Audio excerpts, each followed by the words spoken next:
वो German Hunter उस beast पे हमला कर दिया होता है और वो कहता है कि मैं तुम्हें इतनी आसानी से जाने नहीं दूंगा। और बगल में ही थॉमस आंड्रे पड़ा हुआ होता है और फिर वो कहता है कि सिर्फ उसके सामने खड़े होने पे भी मैं कांप रहा हूँ।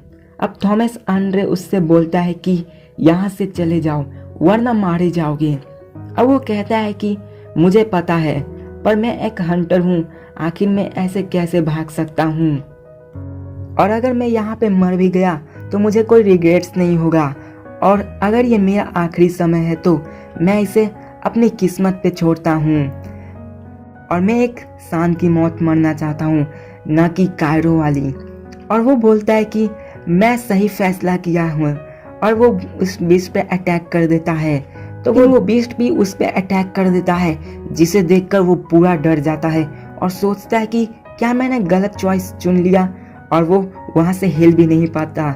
और वहाँ जैसे ही वो बीस्ट उसको मारने की कोशिश करता है, सांग जिनवू का एक ड्रैगन सोल्जर आके उसे बचा लेता है और उसे अपने मुंह में दबाकर वहाँ से पीछे करके ले जाता है और उसे फेंक देता है। लेकिन वो बीस्ट उसे मार के डिस्ट्रॉय कर देता है और वो हंसने लगता है। और फिर तभी वहाँ सांग जिनवू आ जाता है और उसे एक जोरदार का किक मारता है और वो सीधे जाके नीचे गिर जाता है। अब फिर सांग जिनवू नीचे आता है तो वो जर्मन हंटर से बोलता है कि सॉरी मैं लेट हो गया, पर तुम क्या थॉमस आंड्रे को यहाँ से कहीं सेफ जगह पे ले जाओगे। और फिर वो बीस्ट बोलता है कि ये सच में एक इंसान है, शैडो मोनार्क की पावर को रखता है।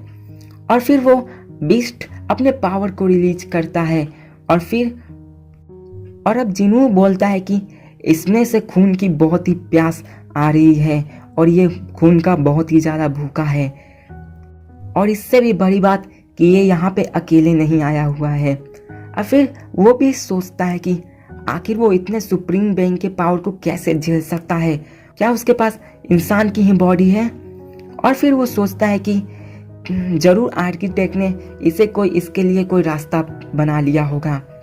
अब फिर हमें दिखाया जाता है कि वहाँ पे वही लेडी मोनार्क भी आ जाती है और कहती है कि मैं हमेशा से ये जानना चाहती थी कि आखिर एक मोनार्क को खाने पे उसका टेस्ट कैसा होता होगा।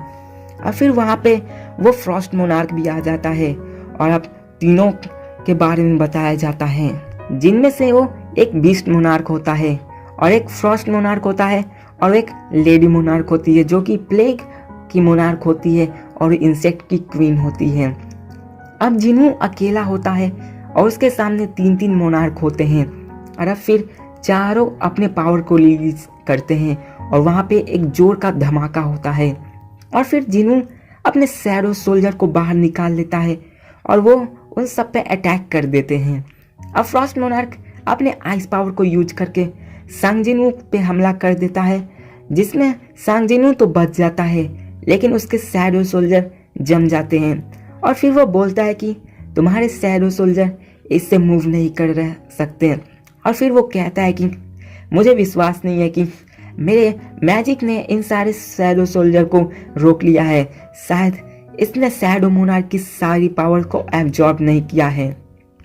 और वो बोलता है कि शैडो मोनार्क भले ही सबसे ताकतवर हो, लेकिन उसके सामने तीन मोनार्क खड़े हैं और उसे हम सब की पावर को अंडर एस्टिमेट नहीं करना चाहिए। और जिनवू अपने हाथ पे लगे आइस को हटाता है और वो कहता है कि मुझे नहीं पता कि आज क्या होने वाला है, लेकिन तुम लोग आज मरोगे। अब फ्रॉस्ट मोनार्क उस पर अटैक करने वाला होता है तो फिर वो प्लेग मोनार्क कहती है कि जरा मुझे भी इसके साथ खेलने दो, मैं भी तो देखना चाहूँ कि इसकी पावर कितनी है। और फिर वो अपने जॉम्बी को सांग जिनवू पे हमला करने के लिए छोड़ देती है और जिनवू अकेले ही उनसे फाइट कर रहा होता है। तभी वो फ्रॉस्ट मोनार्क अपने एक आइस जिएंट से जिनवू पे हमला कर देता है और जिनवू उसे डॉज कर लेता है, और फिर जिनवू अपने पावर की मदद से उसके एक पैर को काट देता है और फिर वो स्लैशर लगा के उसको पूरा ही डिस्ट्रॉय कर देता है। और अब ये देखकर फ्रॉस्ट मोनार्क थोड़ा डरने लगता है। अब फिर बीस्ट मोनार्क जिनवू पे हमला कर देता है और वो दोनों बहुत भयंकर फाइट कर रहे होते हैं और उनमें बहुत भयंकर वाली फाइट होने लगती है। और फिर वो बीस्ट मोनार्क बोलता है कि क्या तुम्हें सच में लगता है कि तुम मुझसे इस छोटे से डैगर से मुझे काट सकते हो और नुकसान पहुंचा सकते हो? लेकिन जिनू उसके हाथों को अपने डैगर की मदद से काट देता है और इसे देखकर वो बीस्ट मोनार्क पूरा शॉक हो जाता है। और जिनू कहता है कि ये कोई मामूली डैगर नहीं है। लेकिन फिर उस पर लेडी मोनार्क हमला कर देती है और अपने पावर को यूज करके ढेर सारे हाथ निकाल देती है। और फिर बीस्ट मोनार्क अपने हाथों को फिर से शरीर में जोड़ लेता है। अब जिनू के सामने बीस्ट मोनार्क, फ्रॉस्ट मोनार्क और उसकी आइस की पूरी आर्मी होती है और लेडी मोनार्क होती है और उसकी पूरी डेड आर्मी होती है। अब फिर हमें दिखाया जाता है कि जिनू के शैडो सोल्जर भी उन आइस के क्रिस्टल में तोड़ के बाहर निकल जाते हैं और उनमें से सिर्फ बीरू ये भी बाहर निकला होता है। और फिर बीरू बहुत ही गुस्से में होता है और वो बोलता है कि तुम्हारी हिम्मत कैसे हुई मेरे किंग को हाथ लगाने की? तुम कीड़े कहीं के। और फिर वो मोनार्क कहती है कि एक शैडो सोल्जर में बाइंडिंग से कैसे निकल सकता है? एक इंसान के द्वारा आखिर कमांडर लेवल का एंटिटी कैसे बन सकता है? और फिर बीस्ट मोनार्क कहता है कि जितने भी शैडो मोनार्क के शैडो सोल्जर कमांडर होते हैं वो एक्चुअली एक गॉड ऑफ डिस्ट्रक्शन के जैसे होते हैं और उनमें गॉड ऑफ डिस्ट्रक्शन जितनी पावर होती है। और फिर बीरू उस लेडी मोनार्क की तरफ बढ़ता है तो वो लेडी मोनार्क कहती है कि तुम कीड़े मेरे हाथों से ही मार जाओगे। और वो अपने एक हाथ को उसकी तरफ भेजती है लेकिन बीरू उसे बड़े आसानी से काट देता है। और ये देखकर लेडी मोनार्क पूरी तरह से शॉक हो जाती है। और फिर बीरू जिनू को सामने झुक जाता है और लेकिन तभी वो डेड सोल्जर उन पे हमला करने लगते हैं और ये देखकर बीरू को बहुत ही गुस्सा आता है और वो एक बार में ही सबको खत्म कर देता है। और इसमें जिनू भी साथ देता है और यार यहाँ पे भयंकर बहुत ही फाइट होती है और सबको एक ही बार में खत्म कर दिया जाता है। अब फिर लेडी मोनार्क के वो हाथ पीछे से आके बेरू को मारते हैं लेकिन बेरू उसे आसानी से मार देता है। लेकिन एक हाथ सांग जिनू के पीछे से आके उसे मारता है तो यह सांग जिनू उसे देख नहीं पाता है और वो हाथ उसे जख्मी कर देता है।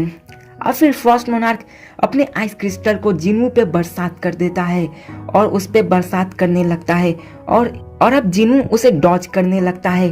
और फिर फ्रॉस्ट मोनार्क कहता है कि आखिर तुम इसे कब तक डॉज करते रहोगे और इससे कब तक बचते रहोगे? लेकिन तभी जिनू अपने डैगर को फ्रॉस्ट मोनार्क के सीने पे मारता है और वो कहता है कि मैंने पहले ही कहा था तुम यहाँ से जिंदा नहीं जाने वाले हो। और फिर फ्रॉस्ट मोनार्क कहता है कि तुम इंसान, तुम्हारी हिम्मत कैसे हुई एक मोनार्क से ऐसे बात करने की? अब जिनू बोलता है कि मैंने उसके दिल पे हमला किया, शायद इतने से कुछ नहीं होगा, मुझे और भी गहरा हमला करना चाहिए। अब फिर जिनू उस पे हमला करने के लिए चला जाता है लेकिन फ्रॉस्ट मोनार्क हंसने लगता है और उसे हमें दिखाया जाता है कि वो बीस्ट मोनार्क पीछे से जिनू पे अटैक कर देता है और वो अपनी स्वॉर्ड से जिनू के पीछे अटैक करके उसे बहुत ही ज्यादा जख्मी कर देता है। अब बेरू उसे बचाने के लिए उसके पीछे जाने लगता है लेकिन मोनार्क और प्लेग उसे पीछे से पकड़ लेती है और कहती है कि मैं कीड़ों की माँ हूँ और ये पूरी दुनिया में कयामत में होगी। मैं तुम्हें अपना बच्चा मानती हूँ, चाहे तुम मुझे अपनी माँ मानो या ना मानो। अब फिर बेस्ट मोनार्क कहता है कि अब तुम्हारा अंत हो गया। और फिर बेरू चिल्ला के सबको बोलता है कि तुम सब क्या कर रहे हो, जल्दी से किंग की हिफाजत करो। और फिर हमें दिखाया जाता है कि इक्रिस और रीड मिलके उन आइस बैरियर्स को तोड़ के बाहर निकलते हैं। वो देखकर बीस्ट मोनार्क कहता है कि वो जरूर अपने जिंदगी में बहुत ही ताकतवर होगा, वरना वो मेरे आइस क्रिस्टल के बैरियर को नहीं तोड़ पाता। और फ्रॉस्ट मोनार्क कहता है कि ये सारे हाई रैंक के मॉन्स्टर हैं जो आज़ाद होने लग गए हैं। लेकिन फ्रॉस्ट मोनार्क कहता है कि नहीं, अब तुम्हारा खेल खत्म हो गया है और तुम्हारा टाइम बचा नहीं है, क्योंकि तुम्हारे ये जख्म बहुत ही गहरे हैं और मुझे नहीं लगता कि तुम इन्हें भर पाओगे। लेकिन अब जिनू हंसने लगता है और वो बोलता है कि क्या सच में मैं इतने से हार गया? और फिर वो अपने स्टेटस रिकवरी को यूज करके खुद को हील कर लेता है। और यार इसी के साथ ये भी एपिसोड खत्म होता है। तो भाई लोग यार वो बैकअप चैनल को सब्सक्राइब करना ना भूलना यार। आज वीडियो आ जाएंगी, बहुत ही भयंकर लंबी वीडियो आने वाली है, तो यार शायद मैं 5 ही डाल पाऊंगा, लेकिन कोई नहीं, चैनल को सब्सक्राइब करके बेल आइकन दबाना ना भूलें। मिलते हैं नेक्स्ट वीडियो में, तब तक के लिए बाय बाय।